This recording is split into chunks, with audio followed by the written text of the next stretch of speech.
Hello and welcome to another NBA Academy video. I'm Big Italy 42 here. This time talking about how to take advantage of injuries and ways that you can know not only who benefits but who does not benefit from injuries. Sometimes there's overreactions to things and there's underreactions to things. So finding the right times to take advantage of injuries is certainly key in NBA DFS. So starting off here, it's more important in NBA than pretty much any other sport to be on top of injuries and absolutely know who your value plays are. And news comes out last minute very, very often. So if you want to be a very successful NBA DFS player, you need to be able to be on Twitter, available up until 7 o'clock lock. Sometimes it's 8 o'clock on a shorter slate, but up until lock because things can change drastically at the last minute and can change your lineups in a big way there. So on DraftKings, if you're playing NBA DFS, you may want to be at least near your computer all night to be able to monitor news, just in case something comes out late.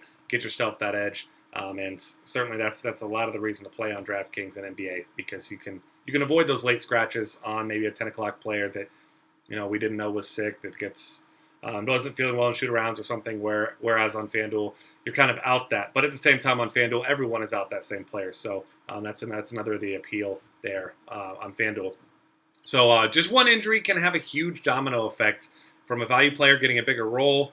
That's usually the key there. And if you aren't aware of these plays and the value plays, the chalk plays, things of that nature due to injuries, you're setting yourself behind pretty quickly. Not only because you may not have that player, and it's not necessarily to say that each of these players will have huge games, but the salary that you'll save from rostering that value play can help you upgrade at other positions, and that's very key as well. So now that we know how to find out, it's something we need to look at, how you find out who it is and what to do with the information. So interesting things here. Here's a good example right off the bat here.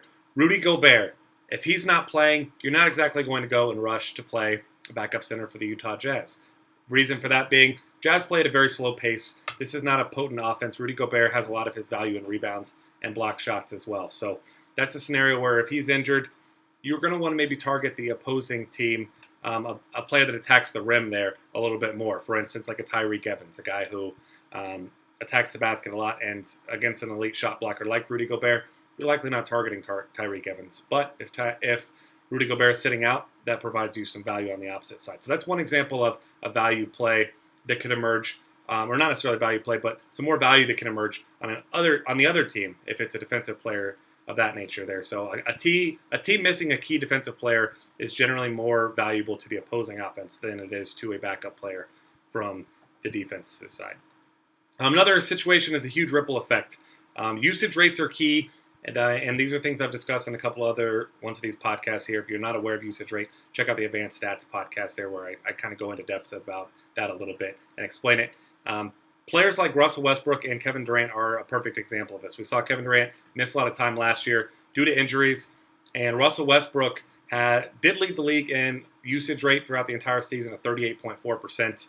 And when Durant sits out, that jumps to 42.2%. And Durant at 29.1 has a decent jump there as well, up to 32.6 when Westbrook's out. So if one of those two guys sits out, yes, you're going to be paying a premium, but you're going to see a vast majority of the usage rate from that offense. You're going to see a ton of looks. You're going to see a ton of assists opportunities. Those are two guys, particularly in that offense, that one of those guys sits out. It's near a must-play for you to play the other one, at least in your cash games there. And then another thing, if a player is missing a game due to injury, it's important to look at the usage rate and where it gets replaced in the offense. So obviously, if you're going into a new season, you do have some different scenarios, some new rotations, new players, and new places. This isn't information you're just going to know right off the bat. But once you've seen a couple games and you've seen, or if we have a similar team, a team that has the same starting five, maybe the same rotation as last season, or very, very similar.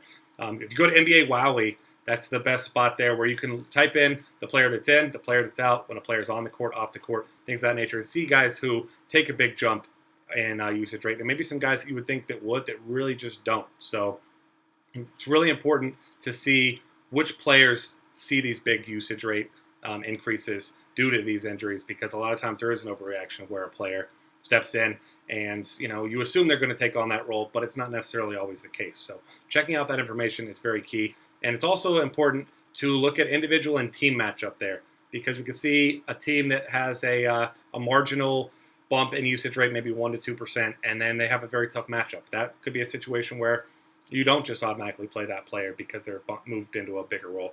That's a scenario where it's kind of an opinion kind of thing, where maybe you want to play them, maybe you don't. You certainly want to take into account the matchup, individual and team matchup, because we have certain teams that give up a ton of points, fantasy points, to a certain position, whereas the individual matchup may actually be a less than average one. And then it's important to also know the team depth chart.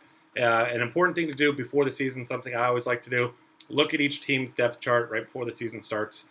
Try to get to know it, and to get to know your backups, your starters, who's going to step in, recent news. I mean, you're going to hear things from coaches that say, this, I want X player to see an increased role this season, or this player is going to see significant minutes off the bench.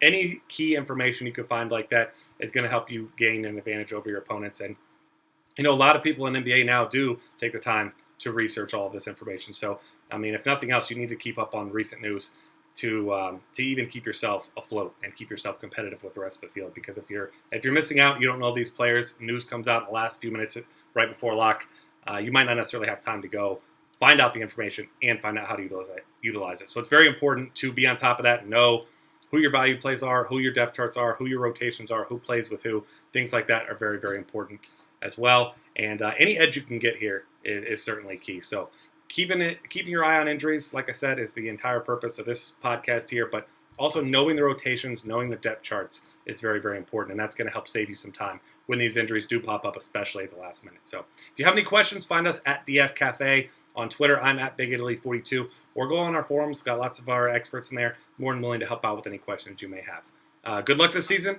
and hopefully we'll see you at the top of some leaderboards.